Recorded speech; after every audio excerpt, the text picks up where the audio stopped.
capítulo 13, verso 1. Dice: entonces David consultó con los capitanes de millares y de centenas y con todos los jefes.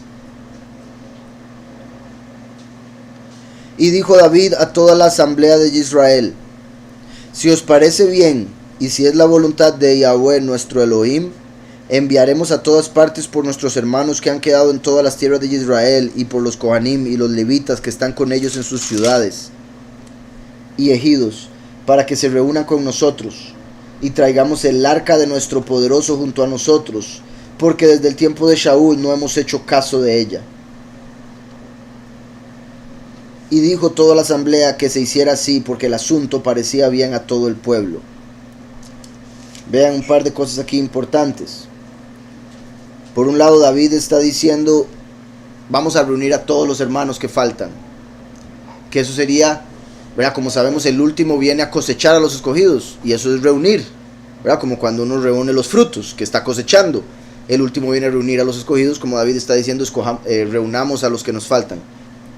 Voy a ver aquí la palabra que utiliza, porque si es Asaf, con más razón se conecta, ¿verdad? Por el último, que es descendiente de Yosef, que es el mismo verbo. Y dijo David a toda la congregación de Israel. Vean como aquí dice, curiosamente, a toda la congregación de Israel. Lekol Kehal, a toda la congregación de Israel. Y lo digo por el hecho de que en el cristianismo, por las malas traducciones, suelen decir que pueblo e iglesia son dos cosas diferentes, pero en la escritura vemos que Yahweh llama al pueblo congregación, que es lo que después en griego llamaron eclesia, que es de donde viene iglesia, pero siempre ha sido lo mismo, el pueblo de Yahweh, la congregación. Entonces le dijo a toda la congregación, que eso sería como el último diciéndole a la congregación, que estaba, si parece bien a sus ojos y a Yahweh, nuestro poderoso, enviemos a nuestros hermanos. Aquí está traducido un poco diferente, donde dice reunir, utiliza la palabra kabatz. Kabatz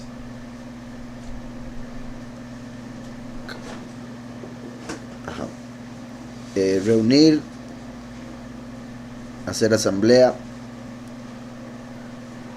Entonces, siento que esta palabra por alguna razón, bueno, lo traducen también como agarrar de la mano, ¿verdad? Es como agárrenlos y los traen, no es. Entonces, continuamos. Si os parece bien y si es voluntad de Yahweh nuestro Elohim, enviaremos a todas partes por nuestros hermanos, todas partes, que sería como al mundo entero, por nuestros hermanos que han quedado en todas las tierras de Israel. Obviamente aquí está hablando de esa tierra. Y por los Kohanim y Levim que están con ellos en sus ciudades y ejidos, para que se reúnan con nosotros, y traigamos el arca de nuestro poderoso junto a nosotros. Recuerdan Apocalipsis 11. En Apocalipsis 11 dice, después de que los dos testigos mueren y resucitan, eso que mueren y resucitan sucede en el 11, pero después de 3 días, 11 y medio, el espíritu de vida enviado por Elohim entró en ellos, se levantaron sobre sus pies y cayó gran temor sobre los que los vieron. Entonces vemos que en el capítulo 11 los dos testigos resucitan. Ahí es cuando ya el último pasa de ser príncipe a ser rey. ¿Estamos? Y vean lo que dice, que representaría lo que estamos viendo de David, lo volvieron rey. Y vean lo que dice en ese mismo capítulo de Apocalipsis, en el verso 19. El templo de Elohim fue abierto en el cielo, y el arca de su pacto se dejó ver en el templo. Cuando el último resucita y asciende al cielo, el arca del pacto se deja ver en el templo celestial. Aquí vuelven a David rey, y ¿qué dice? Traigamos el arca. Lo primero que dice, porque recuerden que el arca es el trono de Yahweh en la tierra. David es su rey, el rey de Israel que Yahweh escogió. Por ende es como el trono de Yahweh en el sentido humano, porque la presencia de Yahweh está en él, así como él en una silla, era el trono. Entonces el arca representa el trono, David es el trono, por ende el arca representa a David. Por eso David, cuando llega al trono, dice traigan el arca. Igual que en Apocalipsis 11, cuando el último resucita, se deja ver el arca en el templo. ¿Está claro todo eso? Y vean cómo dice específicamente traigamos el arca de nuestro Elohim junto a nosotros, porque desde el tiempo de Shaul no hemos hecho caso de ella. Que sería como decir, porque Lucifer nunca le importó traer la presencia de Yahweh al mundo, traer su reino al mundo, porque el rey anterior del mundo nunca se preocupó por ella. Estamos. Vean qué particular y qué sorprendente que Shaul lo dejara. Pero eso representa cómo Hillel no quería traer la presencia de Yahweh, sino la suya propia a este mundo. Y traigamos el arca de nuestro poderoso junto a nosotros, porque desde el tiempo de Shaul no hemos hecho caso de ella. También al decir no hemos hecho caso de ella, es como decir no le hemos hecho caso a la presencia de Yahweh, porque estaba sobre el arca. Le han hecho caso a otro, el Malach, que es representado por Shaul, que es lo que venían haciendo antes de Yahushua venir al mundo a traer la verdad y el favor. Los fariseos estaban siguiendo la voluntad de Hillel, no le hacían caso a la verdad, y por eso cuando viene la verdad lo rechazan y lo matan, no le reconocen, porque al que conocían era otro. ¿Sí está claro? Espero. Exacto, como el velo del templo que se rompió con su muerte. No hemos hecho caso de ella. Y dijo toda la asamblea que se hiciera así, porque el asunto parecía bien a todo el pueblo, porque no, en hebreo dice, el arca de nuestro poderoso a nosotros, porque no la hemos buscado desde los días de Shaul.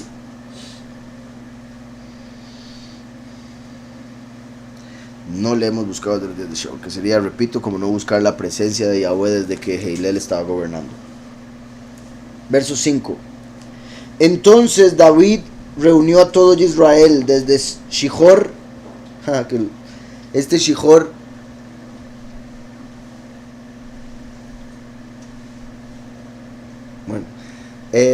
significa negro. ¿Se acuerdan? Shihor, de hecho así es como se le llama al Nilo, al río Nilo. Y recuerdan que Shihor, o más bien Shahar, que ven que es mismo verbo, vocales diferentes nada más, que esa es otra de las cosas con lo que hablaba ahora de los israelitas. Si no se ponen vocales diferentes, habrían un montón de palabras que se pronunciarían igual, exactamente igual, y no se sabría cuál es la conjugación o nada. Entonces también otro. Entonces Shihor, Shahar, tienen la misma raíz. Shin, Het, Reish. Y recuerdan que Yahweh le dice a Hillel ben Shahar, lumbrera, hijo de la mañana, pero se refiere a la oscuridad de la mañana, cuando todavía está negra la mañana. Por eso Shihor es negro, oscuro, pero también lo conectan con la mañana, refiriéndose al amanecer apenas. Entonces sería como lumbrera de hijo de la oscuridad de la mañana. Eso es Lucifer. Por eso se encontró maldad en él, o tinieblas, que sería lo que sacó de Samael. Vemos que hay varias, Cush, Shihor, etc. Y me dio risa esta porque se dice que había gente de Yahudá en Shihor, y se dice, porque, por ejemplo, mi apellido Rojas, se dice que Rojas, el apellido Rojas de los latinos que son Rojas, viene de Sahor, o Shahor, o Shihor, porque si uno, recuerden que hebreo se lee de derecha a izquierda, en español se lee de izquierda a derecha. Entonces Rojas, leyéndolo al revés, de derecha a izquierda, es Sahor, que sería la letra Shin, Shahor. Entonces se dice que los Rojas son de la tribu Yahudá, según algunas opiniones, por esto de Shihor. Eso dicen, la verdad, solo he visto esa opinión al respecto de ese nombre en particular. Recuerden que los apellidos latinos se pusieron al pueblo por cosas que hacían normalmente, se dice, por el trabajo que tenían, entonces se les ponía el nombre de lo que hacían, o de un objeto, y de ahí los apellidos latinos. Entonces Rojas podría ser simplemente un color, ¿verdad? Hacía tintes rojos, pero hay quienes dicen que en realidad viene de la palabra hebrea Shahor, o Shihor, leyéndola al revés. Y bueno, con lo que estaba diciendo ahora de Hillel ben Shahar, después de haber dicho que el arca no se le había buscado desde los días de Shaul, que representa a Hillel, ahora menciona el Shihor, como Heilel ben Shahar. Espero se haya entendido ahí la conexión, o varias. Entonces David reunió a todo Israel desde Shihor de Egipto hasta la entrada de Hamat. Ve, Shihor de Egipto como el Nilo. Y recuerda las conexiones del Nilo con Yosef, Moshe y otros. También recuerden que Yahweh prometió, que yo creo que es a esto lo que está haciendo alusión aquí más que todo, Yahweh prometió que Él va a extender los límites de Israel. En la otra vida Israel va a ser mucho más grande de lo que es hoy en día. Y uno de los límites va a llegar hasta Egipto. Entonces vean cómo está diciendo que los reunió desde Egipto. Como diciendo ya en el tiempo en el que las fronteras se van a extender de la tierra de Israel. Entonces David reunió a todo Israel desde Shihor de Egipto hasta la entrada de Hamat para que trajeran el arca de Elohim desde Kiriat Yarim. Para que trajeran el arca de Elohim desde Kiriat Yarim. Y subió David con todo Israel a Baala de Kiriat Yarim. Ven qué curioso donde sube. Baala. Porque recuerden que el último, una vez que resucita, va a sacar a Baal del cielo, al Señor. Decía, entonces David reunió a todo Israel desde Shihor de Egipto hasta la entrada de Hamat para que trajeran el arca de Elohim desde Kiriat Yarim. Quería ver esto, sí. Kiriat Yarim y Baala. Kiriat Yarim significa ciudad de los bosques. Y Baala, señora.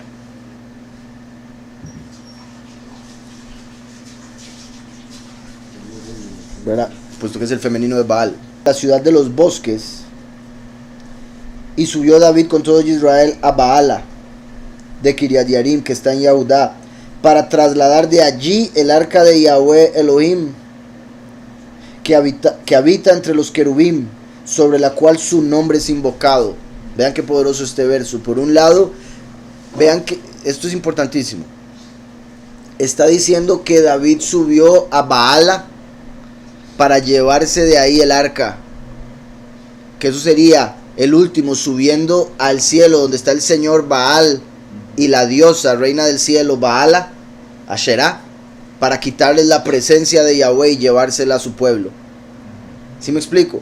Como cuando el último Micael en Apocalipsis 12 asciende al cielo y expulsa a Lucifer del cielo, tomando su lugar, que es donde está el templo, donde se deja ver el arca. ¿Está claro? Entonces vean qué curioso. Y subió David con todo Israel a Baala de Kiriat Yarim, que sería a la señora de la ciudad de los bosques. Curiosamente la gran ramera de Babel, la gran ciudad. Y bosque hace alusión a un montón de árboles. Y recuerda que los seres humanos son árboles porque deben dar fruto. Algunos dan mal fruto, otros no dan fruto. Ambos deberían ser cortados, echados al fuego. Los que dan fruto se quedan. Entonces se puede ver como un lugar de creyentes, pero que siguen a la señora. Y por eso se les va a quitar la presencia del Altísimo. Y subió David, el amado, con todo Israel a la señora de la ciudad de los bosques, que está en Yehudá, para trasladar de allí el arca de Yahweh Elohim, que habita entre los querubim. ¿Recuerdan? Había 2 querubim a cada lado. Sobre la cual su nombre es invocado. Sobre la cual su nombre es invocado. La importancia del nombre, como para que ahí lo mencione, no es cualquier cosa, sino que es el arca sobre la cual se pronuncia el nombre de Yahweh, porque ahí está la presencia de él. Y llevaron el arca de Elohim de la casa de Abinadab en un carro nuevo. Y usa, uy, sí, esto, vean, oigan esto. Ahora, el carro nuevo, ahora no se imaginen que iba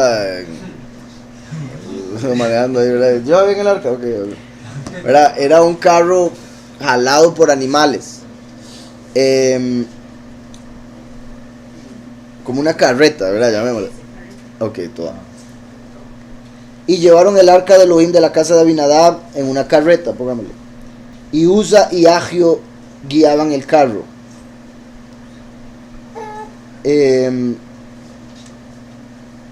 Bueno, después veremos lo de los nombres. Uza, si no me equivoco, es fuerza. Agio, él es su hermano, si no me equivoco, pero vamos a ver. Uza, fortaleza, y Agio, su hermano o hermandad. Y llevaron el arca de Elohim a la casa de Abinadab, que ese es mi padre es noble, si no me equivoco, ¿verdad? Mi padre es nobleza honorable, en un carro nuevo, y la fortaleza y la hermandad guiaban el carro. La fortaleza y la hermandad guiaban el carro, lo cual debe ser también tomado en cuenta, ¿verdad? Por el hecho de que la congregación escogida que lleva el arca, por decirlo así, es la congregación del amor fraternal, Agio, ¿verdad? El amor fraternal, Filadelfia, en Apocalipsis 3. Y qué curioso por lo que está por pasar, porque recuerden lo que le dice Yahweh a Filadelfia: aunque tienes poca fuerza, has guardado mi palabra y no has negado mi nombre. Que sería como decir, aunque tienes poco, usa. Aunque ya usa, vamos a ver. Agio, hermano o amor fraternal. Bueno, fraternidad. Ajá, buen punto, sí, exacto. De hecho, ¿verdad? Recuerden que el cuerpo es un vehículo, así como en este cuerpo anda el alma en este mundo, y a vos nos va a dar un cuerpo nuevo para el otro mundo, que sería como un carro nuevo. Último modelo. Carro nuevo para la otra vida. Sí. Y en ese caso sería, como dije ahora, el arca del pacto es el último. Viene un carro nuevo, que sería como el último resucitado, con el cuerpo nuevo. Y lo guía la fortaleza y la hermandad. Vino nuevo, odre nuevo. Ajá. Sí, ya venía un tiempo nuevo. Iba a haber un templo, una casa nueva. Y traen el arca, un carro nuevo.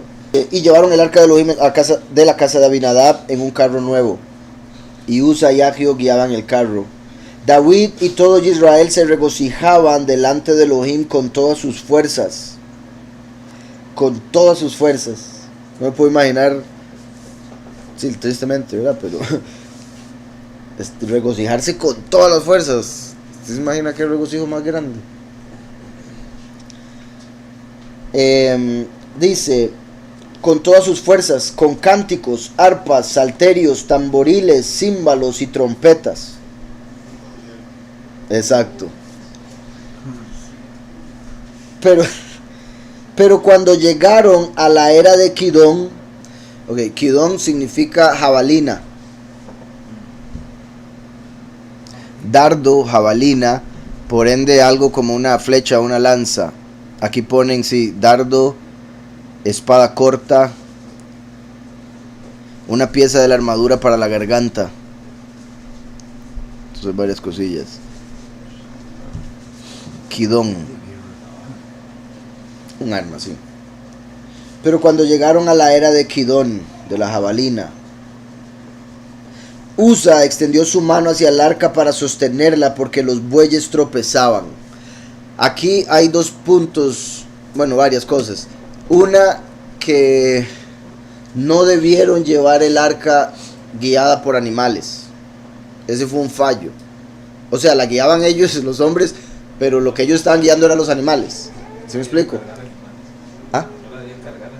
Sí, exacto. No debían usar animales para cargar el arca. Debían haberla llevado los levitas, que habían sido determinados para eso. Entonces ese fue el error que cometieron. Como la llevaban bueyes, entonces se empezó a tambalear y estaba por caerse el arca. Y Usa, cuando vio que se iba a caer, trató de sostenerla para que no se cayera. Y no debió hacer eso, porque él, por su genealogía y demás, no debía tocar el arca. Entonces dice aquí, Usa extendió su mano hacia el arca para sostenerla porque los bueyes tropezaban. Se encendió contra Usa el furor de Yahweh y lo hirió, porque había extendido su mano hacia el arca, y murió allí delante de Elohim. Vea cómo dice murió allí delante de Elohim, no dice delante de Yahweh, de Elohim. Por un lado, por otro lado, ¿verdad? Algunos dirían, pero ¿por qué se encendió si lo que quería era sostenerla? ¿Verdad? Porque ya Yahweh había dado la orden que no podía tocarla. O sea, primero que todo no debían de llevarla con animales. Pero ya que lo hicieron así, debió ser un levita el que lo pudiera cuidar para poder sostenerla. Y de no ser así, lo cual yo entiendo a Usa completamente, pero en teoría tenía que dejarla caer. O sea, no podía tocarla. Quizá Yahweh hubiese hecho un milagro y flota. ¿Sí me explico? Quizá Yahweh hace que eso flote. Y si hubiera un milagro ahí, todo el mundo como loco con el arca. O quizá cae y Yahweh nos enseña algo ahí. Pero él no debía tocarla. Entonces, también eso es como la escritura cuando habla bueno, esto es algo que hasta se me olvida cómo es que lo dicen, pero en el cristianismo lo usan para decir, no hable del pastor, no, cuidado, toca al ungido. Es algo así como que dicen, ¿verdad? No toca al ungido. Eso es lo que estaría representando aquí, porque él se atrevió a extender su mano para tocar el arca que representa al ungido de Yahweh, y por eso Yahweh lo hirió. Es una falta de respeto básicamente inmensa. Sostenerla de las barras, ¿verdad? Recuerden que el arca tenía unas barras y se suponía que se tenían que llevar de las barras. Lo más seguro, él no tocó la barra, él tocó el arca misma, y eso fue lo que lo fulminó. Dice, se encendió contra Uza. Ahora, esto es interesante también, porque como les dije, Uza significa fortaleza, pero la misma raíz de Uza es la misma raíz de Azazel. Entonces sería como que fulmina, destruye a Azazel, Abadón, el que sale del abismo en la quinta trompeta. ¿Por qué? Porque extendió su mano para matar al último. Recuerden que Azazel es el Abadón que mata a los dos testigos. Sale del abismo para utilizar a la bestia y matar a los dos testigos. Entonces extiende su mano para matar el arca. Entonces Yahweh enciende su furor contra Azazel y lo destruye a él. ¿Está claro? En el tiempo en el que Yahweh está tratando de traer su presencia al mundo, a través del último, Azazel, para evitarlo, lo mata, extiende su mano hacia él, el furor de Yahweh se enoja, se enciende contra él y lo destruye. Entonces dice, se encendió contra Uza el furor de Yahweh y lo hirió porque había extendido su mano hacia el arca, ¿verdad? Extender su mano hacia alguien también se interpreta como, ¿verdad?, para golpear o algo así. Y murió allí delante de Elohim. David tuvo pesar porque Yahweh había castigado a Uza. También recuerden que normalmente, como sucedió con Abihu y Nadab, no dudo que haya sido aquí similar con Uza, que eran hombres apartados, y por eso un pecado que para mucha gente parecería diminuto, insignificante, era tan grande y se juzgaba así tan drásticamente como con la muerte. Recuerdan que ahora al inicio dije cómo Uza significa fuerza, agio fraternal, y por ende se conecta con los del amor fraternal, agio, como los 144,000 de Filadelfia. En ese caso Uza representaría a los que tienen mucha fuerza porque son muchos, pero tristemente siguen al falso, que curiosamente es Azazel, tiene como raíz la misma palabra. Entonces son los que se tienen que morir para poder entrar.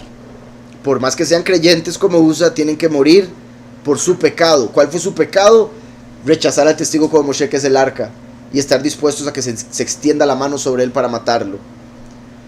¿Sí quedó claro? Buen punto. Entonces, Agio como los pocos, Uza como los muchos. Muchos como mucha fuerza, Agio por el amor fraternal de Filadelfia. Uza extiende su mano como los muchos están dispuestos a matar al testigo como Moshe porque no lo aceptan, sino que siguen a Azazel, y por eso tienen que morir para poder entrar, porque a pesar de todo son creyentes, simplemente no saben en lo que creen exactamente.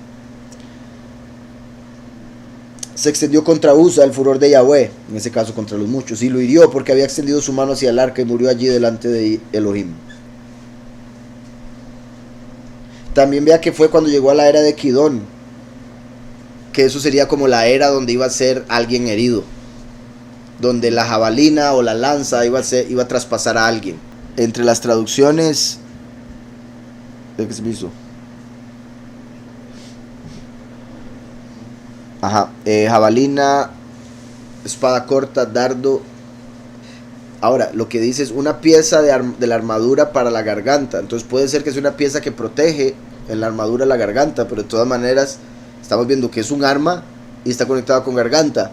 Y recuerden que los muchos los van a matar cortándoles la cabeza por no aceptar la marca de la bestia. Entonces interesante que Kidón está conectado con garganta también. David tuvo pesar porque Yahweh había castigado a Uza por lo que llamó a aquel lugar Peretz Uza hasta el día de hoy.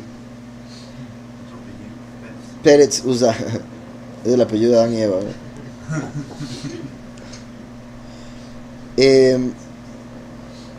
recuerden que Peretz significa brecha. Recuerden que Yahushua vino de Peretz y vino a abrir una brecha para todos. En este caso se puede ver como una brecha que abrió en el Seol para que los muertos puedan salir del Seol y entrar a la vida eterna. Como aquí los muchos, que van a tener que morir, perecer, van a tener que morir, pero Yahweh les hace brecha a través de Yahushua para que puedan entrar al reino justificados. Peretz Uza, la brecha de la fuerza. Ahora se puede decir la brecha que se hizo para los muchos, o se hizo una brecha en la fuerza cuando se hirió a Uza.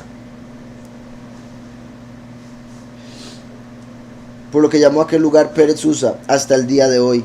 Y David temió a Elohim aquel día. ¿Verdad? O sea, imagínense qué triste, qué difícil, porque se estaban regocijando con todas las fuerzas en un puro baile y canción, y de repente cae uno muerto. ¿Ustedes se imaginan qué espantoso puede ser como congregación que estemos de fiesta y que pasara algo así, que ni quiero, ¿verdad?, ni mencionarlo? O sea, sería, ay, ay, ay, qué torta. Y obvio todo el mundo orando ahí para levantarlo. Vean que se llama Obed Edom, el geteo. Entonces era geteo, estaba geteando. Le dijeron, hay que dársela a él. No,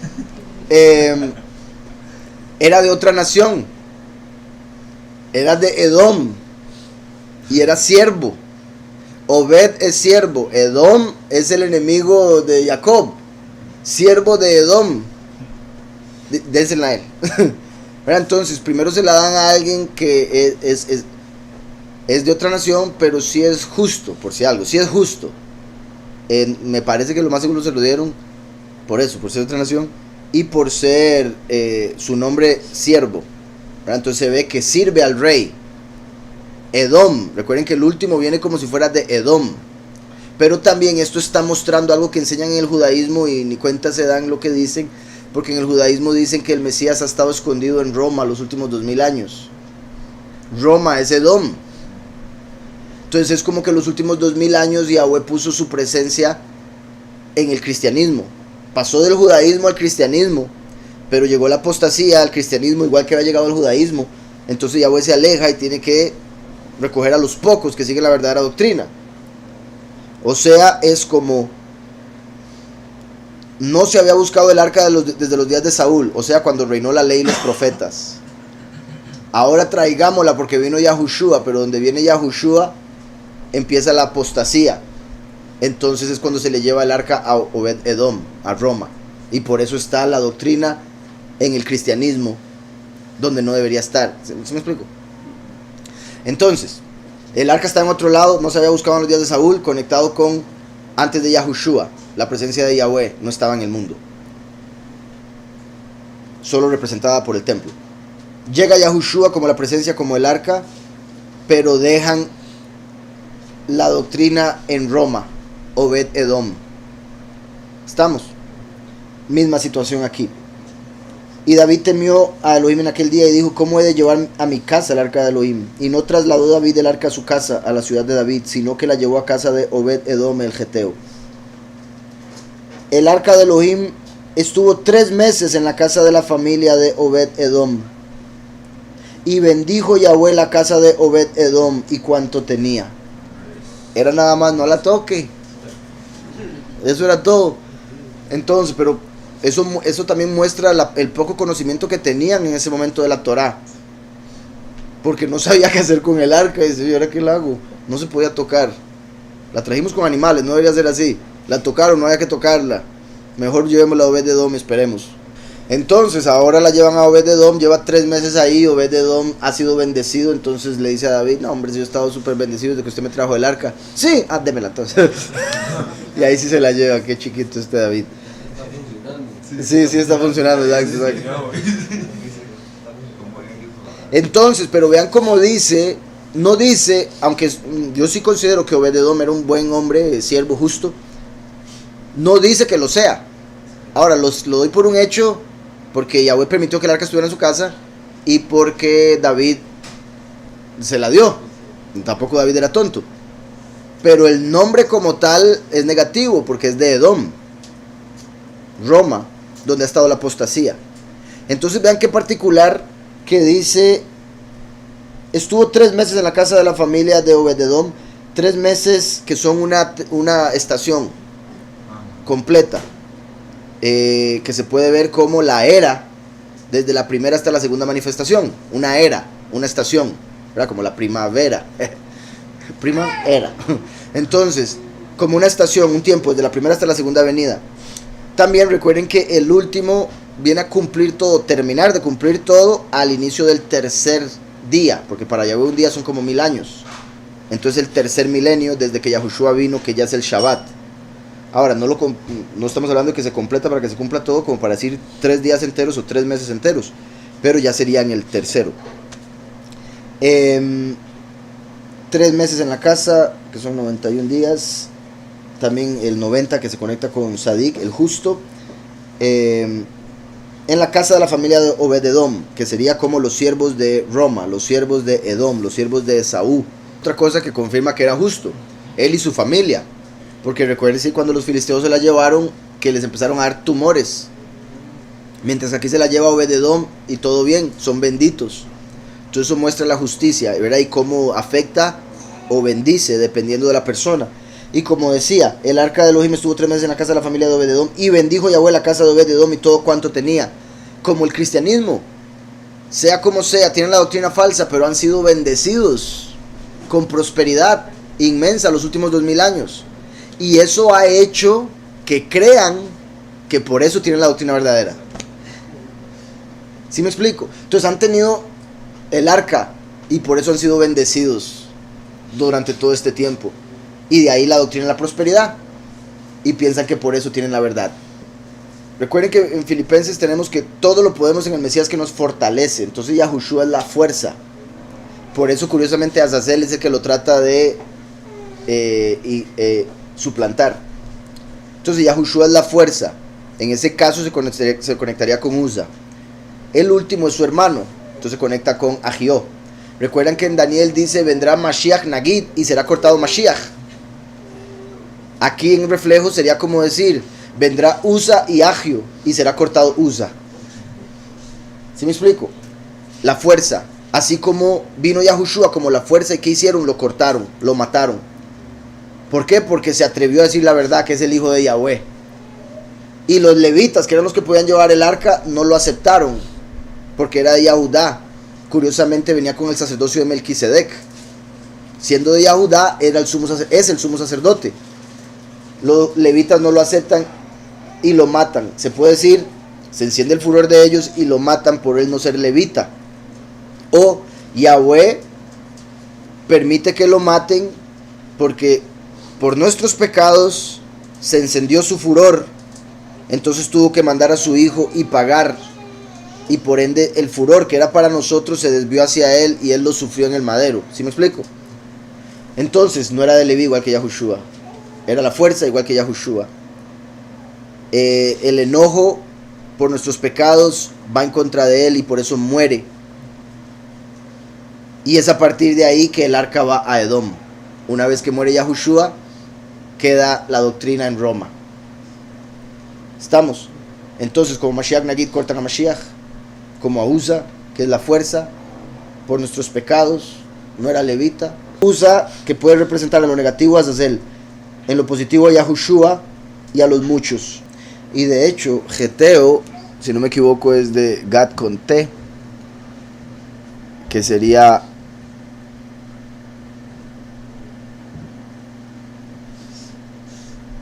sí, la prensa de aceite o de como el lagar.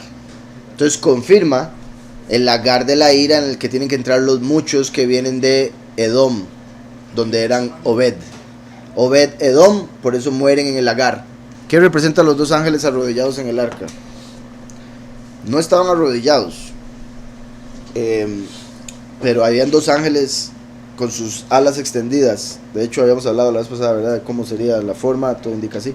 Que representan, por un lado, son 2 querubín que representan los 4 querubín que rodean el trono en el cielo, como dando a entender una dimensión más baja. Entonces son 2 en este caso.